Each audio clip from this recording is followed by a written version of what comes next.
Hello, my name is Joseph Alai. Welcome to my channel, and today I'd like to talk about the golden rule and judgment.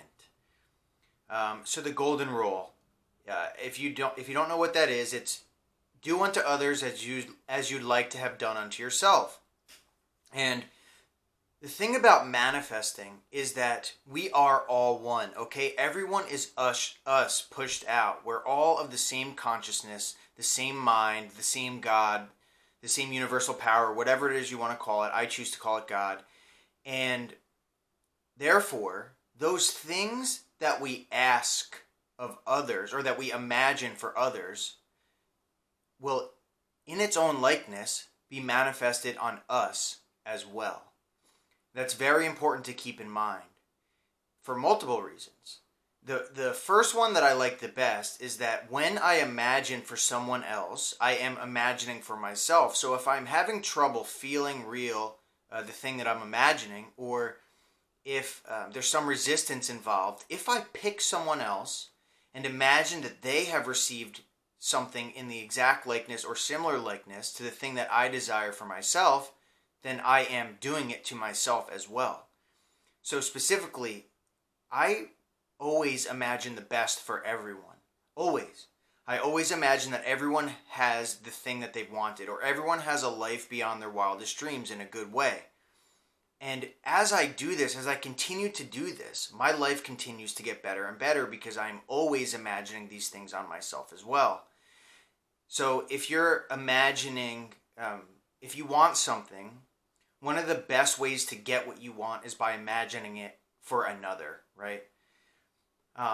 Also, keep in mind that if you are imagining, these things like jealousy or fear or doubt or things that you're projecting onto another, things that you're imagining onto another, if they're if what you would consider negative, then you will receive the same exact thing that you've imagined for another. And there's no exceptions to this rule at all. That's how this world works. That's how the universe works. That's how this creative force in our mind works.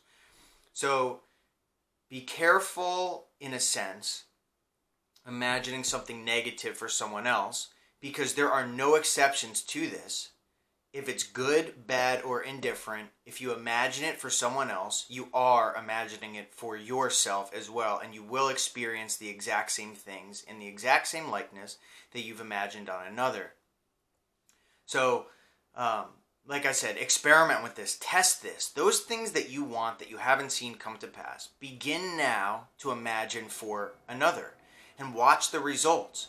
Like I said, some of the greatest periods of growth in my life came when I began to imagine that other people had the life beyond their wildest dreams, or that they had everything that they've ever wanted truly. Because we can lift people out of states easily. They are all rooted in us.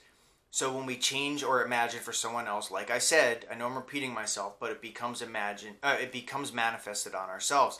And also in that likeness, the things that we imagine for ourselves will be reflected to us through everyone anyway. So yes, just test this, experiment, practice. If there's a thing that you've wanted that you haven't got, imagine it for someone else and watch what happens. The second part of this that I like to talk about is the idea that things are good and things are bad. So in the Bible it says there are two sins against God, and this is what I believe, and this is in the Bible. And it says that it's lack of faith, right? It's impossible to please God unless we have faith. And secondly, eating from the tree of good and evil, right? And what that means is judging things good or bad. So here's the thing. All things in this world are manifested. Just believe that, and as soon as you believe this, you'll gain control over your life. I don't care what happened. I don't care what bad things happened. There's no exceptions to this rule. Prove it to yourself. I know that's kind of harsh. I know when I first learned this, I was like, no way, how's this possible? But anyway, after mourning my own creations, I came to the realization through examining my reality and my thoughts that I truly was the creative force in this world for my own reality. In this universe. And with that said, nothing can exist unless it has been manifested. And manifestations are perfect. So all things are perfect, right? So there's nothing that's good or bad. It just is. It's only our mind that judges things good and bad. But when we judge something, we are becoming the thing that we judge. So whether it's good or bad, we judge it, like in our mind, if it's good or bad. If we judge it, we become it. So it's important to keep in mind, like I said, that anything that exists is in perfect harmony with the thoughts, actions, feelings, moods that exist inside of our mind, the movement inside our imagination, the inner conversations that we hold. So if it was not supposed to happen, then it wouldn't have happened. Does that make sense? So good and bad is only a construct of the mind. And it also, if we judge something bad, like I said, we become it, but then more things manifest according to that feeling that we give to it, right? So when we're manifesting, we are basically, it's almost like clusters of things in relation to the thought will be manifested. Like if you've ever noticed that when you think of something, a bunch of other thoughts come up that sound or that are similar to that initial thought. And that's the way that manifesting works as well. So when we judge something bad, we not only do we become that thing because it creates a memory. When we judge something, it creates a memory. And then that memory is like the same thing as an imaginal act. And while it exists, it continuously replicates itself in this world. So be careful not to judge good and evil, right?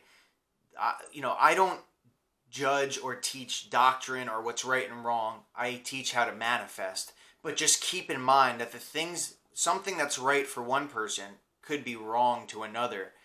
So to observe without judgment is what I found some of the best ways to live in this world, because I'm not recreating or taking snapshots of the things that I'm judging. Yeah, exactly. I'm just observing and letting it pass through. And when I want to see something, I hold it in my mind's eye, I imagine it, and then watch it manifest in this world. So anyway, I hope you enjoyed this video on the golden rule and judgment. So if you like this, please scroll down, hit the subscribe button, click the bell icon, and go to the website sovereignmind.com and stay tuned for more. Thank you.